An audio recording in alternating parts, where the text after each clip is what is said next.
Hello and welcome to West Hollywood Library. My name is Stuart Goldman. I'm an adult services librarian here. We're delighted today for our inaugural WeHo Spotlight program to have Harvey and Louis Jason with us.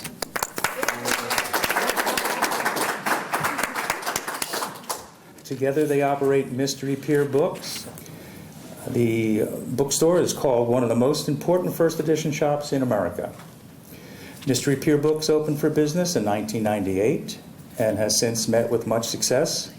This small and charming shop has earned a cover story in Money magazine and was profiled in LA Weekly, on the librarian website, and in the book section of the Guardian newspaper. Additionally, it has been featured in Delta Airlines magazine as a recommended stop for tourists to Los Angeles, was noted as one of the 4 hidden gems of Los Angeles by Alaska Airlines magazine, and was #1 on Yahoo Travel's list of LA's coolest hidden gems. So before we begin, I wanted to ask you, Harvey, if you could start by telling us the story of the homeless woman you told us outside. Thank you, Alicia. Yes. Thank you all very, very much for coming. The story that Alicia just alluded to is, running a bookshop like this, you learn life lessons, really life lessons, and it teaches one never really, it teaches what my mother used to tell me, never judge people, on the basis of their appearance or anything else. Which they did about 16 years ago. It was a little tinkling of the bell at the shop, and I went there, and I opened the door, and there in front of me is a woman who I now know is 80 years old, obviously a homeless woman. And her hair was, it was the middle of the summer, her hair was all messed up, she had big glasses, and she's wearing a house coat with all dirt coming down the front, dirt coming down the front, and she's holding 2 shopping bags of empty soda cans. So it's a homeless woman, but there was a sweetness emanating from this woman. And the first thing she said to me is, do you have any first edition Charles Dickens? I said, well, as a matter of fact, I said, we do. And she said, oh, I could marry him. I thought she was like a lunatic. However, as I say, there was a sweetness coming to her, so I said to her, look, there's some inside. You want to come in and have a look? She said, oh, yeah. She's clutching these 2 bags of empty soda cans. She comes through, and in a far showcase, the back of the shop, in the main room of the shop, there were 3 Charles Dickens first editions. So I get the keys, I open it up. I said, would you like to look through one? Well, you would have thought I had given this woman a bag of gold. I open the case, I give her Nicholas Nickleby, I hand it to her, she puts down the shopping bags. She gets this, as though it's the most precious thing she's ever held, and I go into the front room to the register to give this woman a couple of bucks, and her voice turns me around, and she said, well, I'll buy these. So I turn around, and she's holding out the American Express black card, the Centurion card. So, I mean, I couldn't, I was dumbfounded. So I remember this so vividly. I said to her, wait a minute. I said, first of all, I said, you don't know how much they are. And she does this. She says to me, no, you better tell me, but I'm going to buy them anyway. So I said, well, in a shop like this, it's always the prices are in pencil on the first page or 2. Here's the skinny on this. This woman, may she rest in peace, she died 3 years ago, became not only an incredible client of the shop, but one of our really closest personal friends. Here's the deal. The woman had a big palatial estate in Truesdale, and her hobby was gardening. It was the middle of the summer. She's out in this house dress gardening, hence all the dirt. Her housekeeper came down and said to her, you have an appointment at 4 o'clock at the hairdresser. So she said, oh, I forgot. You know, she said, I'll go like this. So she says to the housekeeper, you don't look very well. And the housekeeper said, I think I'm coming down with the flu. So Shirley said to her, well, go to your room and just rest. So she said, well, I would, but, my daughter takes the cans to the redemption center. So, I thought I would take them today. I promised her. So Shirley said, well, I'll tell you what, on my way to or from the hairdresser, I'll drop the cans off at the redemption center. She's driving down Sunset Boulevard in a brand new Corniche Rolls Royce convertible, and there happens to be a parking spot directly in front of the shop. She pulls in and for whatever reason doesn't bother to put the top up or down or leave the cans in case they get stolen. And she comes marching with these cans, and I think this is a homeless woman. I'll tell you, if this isn't a life lesson, I don't know what it is. So thanks for finding it. It's so true. You never can judge a book by its cover. Except at Mystery Pier, because these are incredible collection that you have. You know, it's true that Mystery Pier Books has been called one of the most important first edition bookstops in the United States. And you've now been in business, what, 17 years? On the Sunset Strip. And I know that you, Louis, have been a bookseller for many, many years, and Harvey, you had a successful career as an actor. So how did the shop itself get started, and why is it called Mystery Pier? I always began some books online and at little book fairs and things like that. Before that, though, I was a professional photographer. And Mystery Pier came from a photograph I had taken, which was originally called Manhattan Beach Pier. And when that came about, we developed it. It was one of my biggest sellers, actually. And from that, we thought, you know what, it looks like a mystery. Let's just call it Mystery Pier Books. And then the location, which is right down an alley, makes it even better. Today, we wouldn't call it that. But it's, I say, unfortunately, it's become well known. So it's difficult, if not impossible, to change the name. But you know, you'd come down, for those who haven't been there, you come down this little passageway, very European sort of passageway on the Strip, and you come back to this little bungalow, this flower-covered bungalow, and that's what it is. But in answer to your question, Alicia, Louis was a bookseller, and it had always been really a pipe dream of mine to one day, however impossible it might have sounded, one day open a really first-class, strictly first edition collectible bookstore. And I never thought it would ever come to pass, but I believe with absolute certainty that it's God's grace. And my gratitude is just limitless, because I know God brought us to this place. And it, you know, we thought initially, didn't we were just going to be selling mystery and detective fiction and true crime. And it evolved, and it's become, all these books as true first editions. Tell us, you know, why strictly first editions? You know, particularly books by the world's most foremost authors, past and present. Because that's the only thing that really has any value.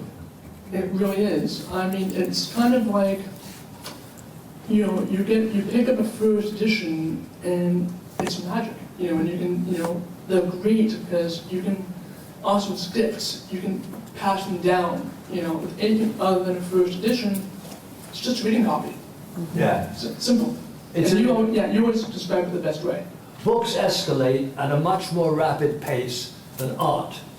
The value continues to increase.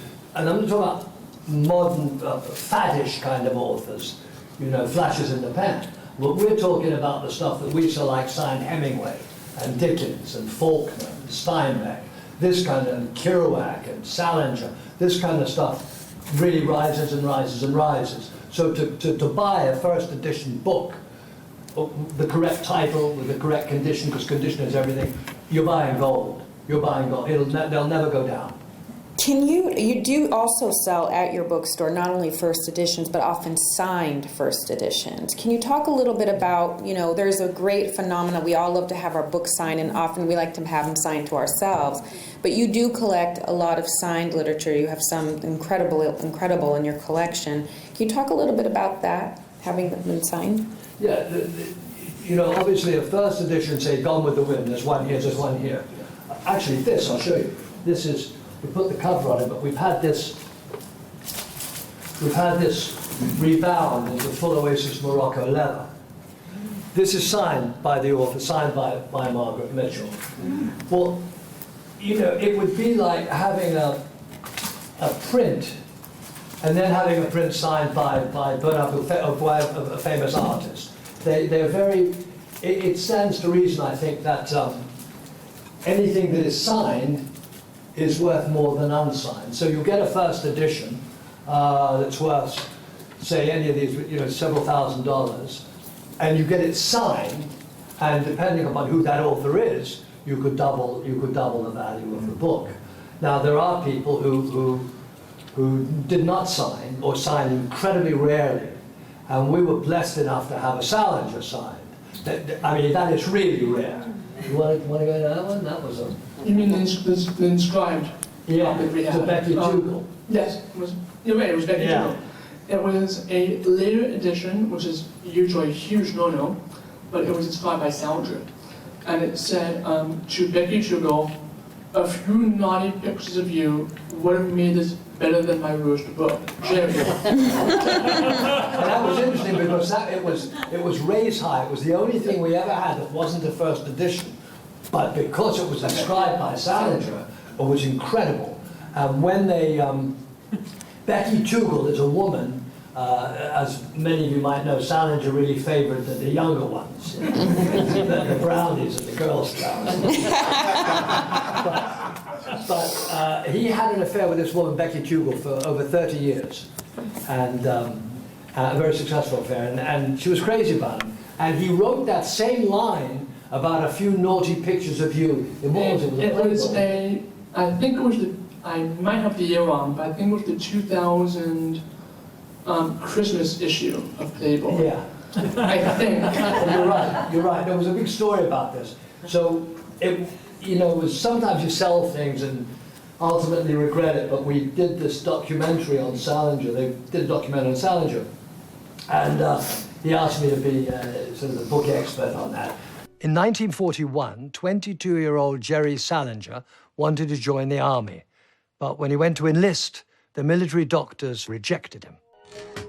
Salinger was determined to serve. He wrote letters arguing to be accepted, and then in the spring of 1942, he was finally allowed to enlist. What I have here is J.D. Salinger's yearbook from the Valley Forge Military Academy. It's an extraordinary item. He signed it not only in his own name, but he signed the names of the characters that he played in the various plays in which he performed, because he wanted to be an actor. And the guy who made the documentary said, oh, I'd like to buy that. And there are things that, Louis and I discussed, we didn't want to sell that at this point, because it could only go up and up and up as the years go by. But the guy was very persuasive, and... He bought it. So, it's worth a trip to Paris.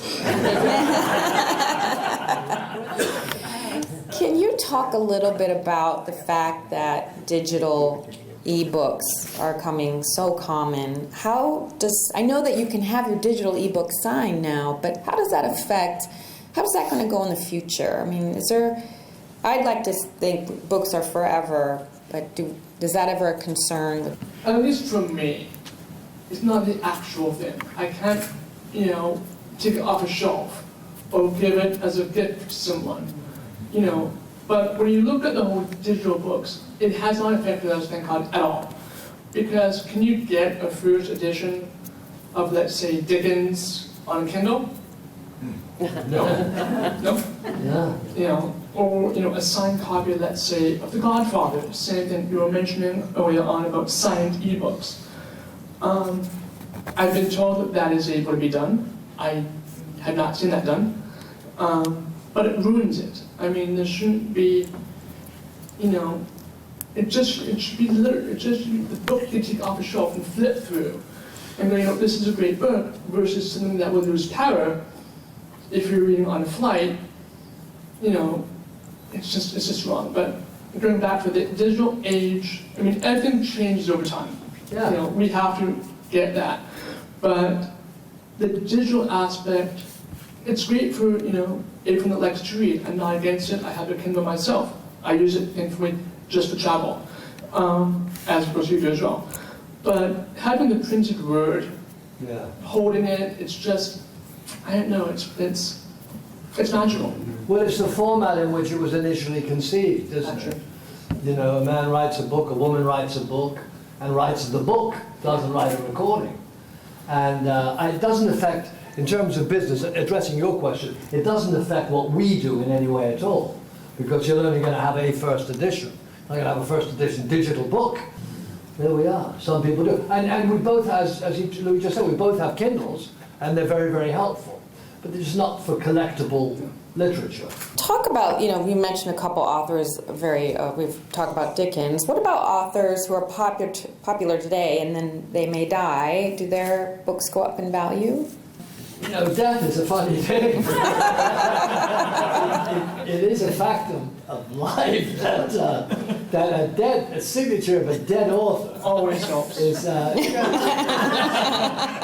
does. It does. It's a boon. I mean, no, they do. Yes, absolutely. Because for very obvious reason that the author's not going to be signing anymore. So. Yeah, I mean, we've got a bunch of dead authors signatures.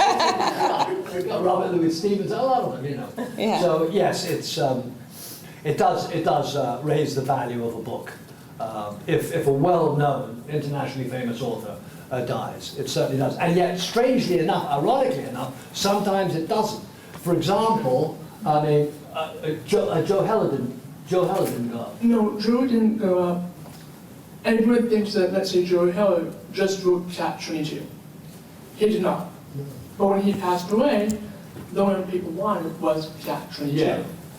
Yeah. His star title. Exactly. But he didn't go up in value. It was like, oh, Joseph Heller passed away. Okay. And that was it. Vonnegut went up a bit. Vonnegut went up. Vonnegut did go up. Salinger did not go up. Well, Salinger was very, very high to begin with. I mean, this is a great copy somewhere here of Catcher in the Rye. That's a wonderful, wonderful copy. And in fact, there's what they call a point of issue here. First of all, it has to have Lottie Jacobs, who was the photographer. Her name has to be there. Then second of all, the top of his head has to come up. You'll see some of these books where there's a little bit of a space, and it's not a true first. And book club editions have no worth whatsoever. None. No matter what you may hear, a book club edition financially is worthless. It's worthless. When you say book club edition, you mean like? You have, I joined a book club, I bought, for $19.99 this particular book. That's what we're talking about. Yeah. I'm all for people that have book clubs, go for it, fabulous. Just don't buy the edition. Simple. Not for collectability Not for anyway. collectability. I mean, just for reading value, of course. The only books that have true worth, monetary wealth, are true first editions. And quite often you'll see in descriptions in our shop and maybe a couple of other shops, you'll see a description that lists in pencil with the price, true first edition. And what that means is that sometimes, with several of these titles, the true first edition would be published with the nationality of the author. So an English author, that book would be, the true first edition would be the UK first, not the American. Though they're both first editions, but the true one, and many collectors will collect both, which is interesting. Like J.K. Rowling was first Exactly. England. Yeah, like and the those books American are Harry different. Potter. We were one of the first people to bring Harry Potter to America, and that was Louis' judgment, and that was a real lucky hunch. But and we've got them signed by all the actors as well as by Joe Rowling and so on. But the American Harry Potter has no real worth, none. And with each country, they have a different illustrator for the book. So I think it was To Kill a Mockingbird that I have down there. We brought the US edition and the UK edition. Yeah, this is Two completely different jackets This is the true first edition. that everyone knows. Everybody knows, that's an iconic cover. This is the British first edition, and we sold this artwork. This was a big canvas by an Italian artist called Frattini, and we were lucky enough to get it and to sell the canvas. One of the things we treasure, she signed a photo to us it's in the shop to Louis and Harvey and Mystery Pier Books, that she's now in a home, in a rest home in Monroeville, Alabama, and obviously doesn't realize what's happened to this new book. It's really a horrendous catastrophe, and these kind of things will sometimes happen to elderly people, and it really, really, in every sense of the word, is elderly abuse. She went to Harper Nell is her nickname, went to her sister Alice's funeral not long ago, and Alice was like her protector. Really, she was a savior in many, many different legal battles, and her real savior and protector. And when Alice died, at the funeral, Nell was sitting, and she's deaf and blind and could hardly get the words out. And she's mumbling, and suddenly the media comes out with this quote, ostensibly from Harper Lee, saying, "I'm so thrilled and excited and flattered that my book is being published." And it's just another case of being preyed upon by people who want to make a fast buck. And sadly, the book has gotten, the new one has got unanimously dreadful reviews. And it's done nothing except to really hurt the reputation of her initial work, which is a landmark work. Mm-hmm. It's a great shame, great shame. So let's talk a little bit about how you come across your books. I know you travel a great deal in search of books, which leads me to ask you, basically, how do you find them? And you often talked a little bit about where the value of these books are. Do you go to conventions? Are these gatherings, certain secret clubs? Louis and I are making a habit of going through trash cans. We go to, particularly to London, every few months, and we do that. We deal with colleagues. So anytime, Bono or Johnny Depp or somebody mentions the shop, there's a line of people that will come in with books, and trying to sell books. And I guess the majority don't have value, but once in a while, We've told people actually beforehand, don't bother selling it to us, because it's something that they want so much more money for what they think. I might go, oh, I saw it online for X amount of money. Will you give me that? And it's, no. Simple. But if somebody comes, it happens with a degree of regularity. Somebody will come in and say, we say, what would you want for this book? And they'll say like 300 or 400. And we say, well, it's worth more than that. And they're always surprised. But the fact is that it's a moral obligation. I mean, we run a business with integrity, and we have always said, if we get more than we think we're going to get for the book, better that we don't have to chase you down. Let us pay you a little more right now, And it's a way, it's a way of paying back. I mean, God has been incredible to us, and both of us consider ourselves truly blessed in every sense of the word, and to act in a manner that is not, full of integrity and honesty and ethics is a betrayal. It's not right. There is a story when we have a client in Alva, Oklahoma, who collects mystery detective books signed by male authors only. Not man after my own heart. But anyway, so he collects that. So we were in London at one point, and we were in a bookshop, a colleague of ours. Louis spots this book, and he says, this is £14, get the book, it's signed by the guy. I said, okay, so we bought the book. And we were going to send it to Alva, Oklahoma, and we forgot to do it. So sitting around, I don't know how much time went by, about a few months, maybe a year, and a guy calls the shop and he says, do you have a first edition of this particular book? I forget the title right now, of this particular book. So I said, I'm afraid not now. He said, can you get it? And I said, no, I don't think so. Sorry, I hung up. A few minutes later, Louis comes rushing into the shop. He says, guess what? Where's that book that you bought, the cheap book in London? It's written by J.K. Rowling under the name Kenneth Galbraith. It was worth like $3,000 and $4,000 and $5,000. I said, what? When I found the book, before he came in, I did find the book, and I went to the phone to call the caller back, and it was an unlisted number. And I was going to sell it to the guy for $50. So he comes rushing in, he says, it's going for $3,000, $4,000, $5,000. So I said, oh my God, I'm going to give it away for $50. So we both talked, and we said, listen, we don't go on eBay because for a bunch of reasons. So Louis said, let me put this on eBay with a buy it now price of $4,000. I said, do it. I sat at the desk, my word of honor, not 10 minutes after he put that on, bung, sold, $4,000. Unbelievable! I could have had it for $50. It was actually, I think it's called Cuckoo's Calling. Yeah, cuckoo's calling. Yeah. Just Wow. never know. Just never know. Well, you have a lot of fun stories. You want to keep their privacy, but can you tell us some of the favorite celebrity, What do you mean?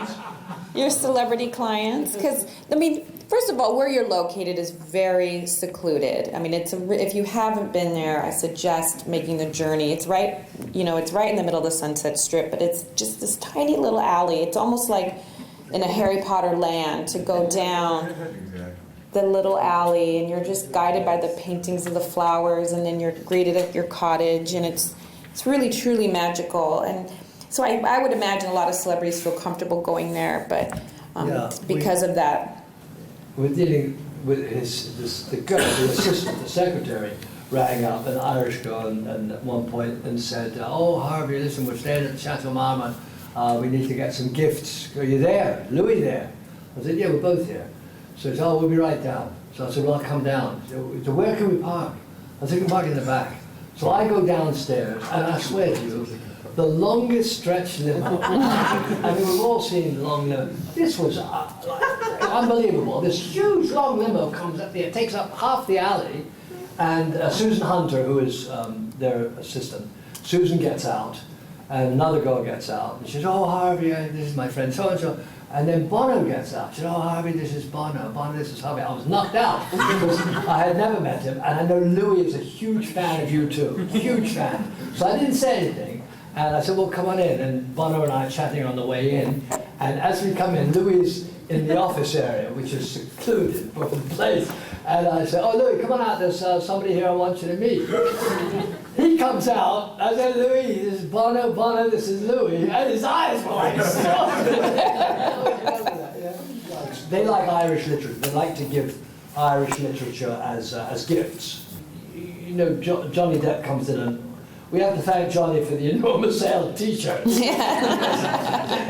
Johnny wore a T-shirt, the shop T-shirt, the one that Louis is wearing, in black on the cover on a Rolling Stone cover. And we started getting orders for these T-shirts. I mean, we're not in the schmutter business. we started getting these orders for the T-shirts, and then and he wears it when he plays music. We've got pictures of him at the shop that he's playing music and he's wearing the T-shirt. So about 4 weeks now, about 4 weeks ago, 4 or 5 weeks, I'm sitting outside smoking a cigar in the patio, and somebody goes, "Harvey," and I turn around. It's Johnny standing there, and they're filming, or they were in Australia, another of the pirate pictures, and he had 2 days off, so they hadn't taken off the prosthetics. So he's standing there smiling. He's got 2 gold teeth here, huge braids under his hat. Oh my God! And he's wearing a grey tee. He's wearing a tee. Thank you, Johnny. Thank you. And there are people who very rarely do unpleasant people come in there, and it's wonderful. You know, the people who come in with a real appreciation for literature, it's terrific. I mean, Louis and I have some wonderful conversations. There was an incident, I guess now about 10 or 11 years ago, when a guy came in and told me his name, whatever, and he went into the front room, and then a regular client of ours came into where I was and said, "Geez, Barry Gibb is a regular here?" I said, "Barry Gibb? That's Barry Gibb?" So I love the Bee Gees. I didn't know that was Barry Gibb. So I go into the front room. I said, "Hey." He turned around. I said, "You didn't tell me you were Barry Gibb." he said to me, I said, "I'm Barry. You're Harvey." I didn't know you were Barry Gibb. But this guy is, I mean, of all of them, as Louis knows, this guy is my favorite. This guy has, gratitude's the most important emotion in my life, and he shares that. He is so great. I mean, this is a man who's lost 3 of his brothers, a lot of tragedy. His mother's still alive, having lost 3 sons. And he is so spiritual. He is this guy's like walking sunshine. I mean, he's just lovely, lovely. And in fact, he is so lovely, the first time, he spends a lot of money, he likes books, but But the very first time he came in with Dick Ashby, do you remember? I do. He posed a very important question. He said, these books are one of a kind, and they're very expensive.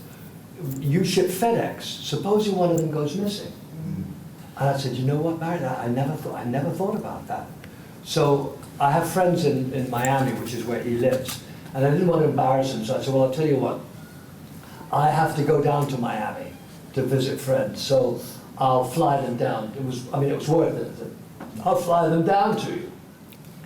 And this is the first time that he said, you'll stay at the house. So I mean, what kind of open, generous, I didn't do it, but I mean, but what a wonderful thing. I mean, a stranger, just a stranger. You know, and since then I've been to the house. His wife is the same, and the people who work for him, they're all just generous of nature and good-spirited and lovely, lovely people. I remember on Mother's Day one year, I had a guy come in, and I didn't have my glasses on. So I see this guy that's covered in tattoos, and yes, we know, don't judge people, as we've done beforehand. But he had his knuckles tattooed, and he had an eagle, and I thought, oh, great. The guy's going to come in, rob me of all my books and leave. And the first thing he says to me is, do you have any Truman Capote? I said, excuse me? And Truman Capote. he never asked prices. He said, hey mom, can I buy some books, please? And she said, Michael, it's your money that you owned. You can do whatever you want. And so I'm looking at the credit card going, I know the name. So he leaves after buying a couple of very nice items. And it was Flea from the Red Hot Chili Peppers. Who has since been with us for what, 15 years maybe? Yeah, maybe more. And It's a great library. And just so family oriented. I remember one time he came in and he said, hey guys, can I use your fax machine? You know, I have to fax a note to my daughter's school. But just the nicest of men. 3 or 4 weeks ago, Seth MacFarlane was in, and a woman was in the shop at the same time, and the woman said, oh, I'm such a fan of this guy. Can I ask him something? So Louis and I said, yeah, of course.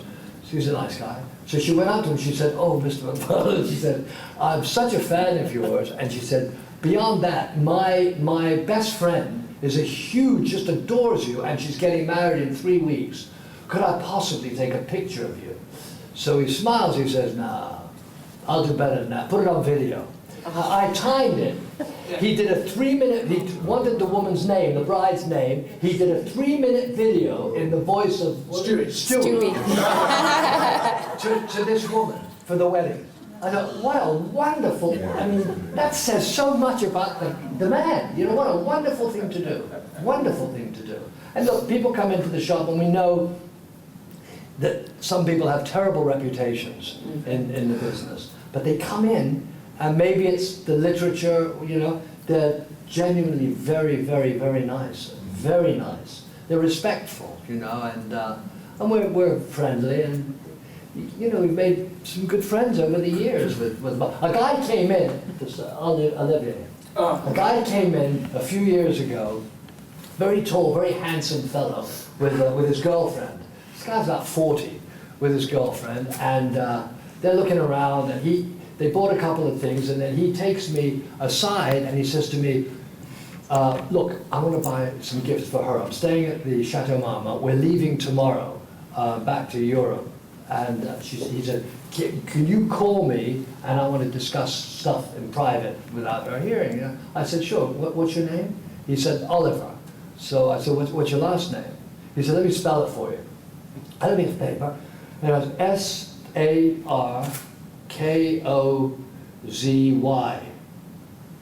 So I said, Sarkozy? I said, so who are you to him? This is when he was president of France. So he said, he's my brother. I said, your brother runs France? He said, yeah. So I said, but how, you have no French accent at all. And you're tall. He said, yeah, he's 5'4", he wears lifts. So I said, well, why? You have no accent. Then he said, when I was about 20, 21 years old, to me, just to me, I thought there was nothing more ridiculous than a Frenchman speaking English with a French accent. So he said, I was determined to get rid of it. And he did. He sounds absolutely American. He runs the Carlyle Fund. Oh, hi. Not short of any money, you know. But again, a very, very, very nice person. Very nice person. Oh, I got to bring Robin Williams to your You did. store, and he got You to did. sign some wonderful pieces that, did. and he loved it. He always wanted to say, "You want to go down to see Harvey and Louie?" So, you know, it's a place that people want to go to just escape for a little while. It's amazing, just gorgeous.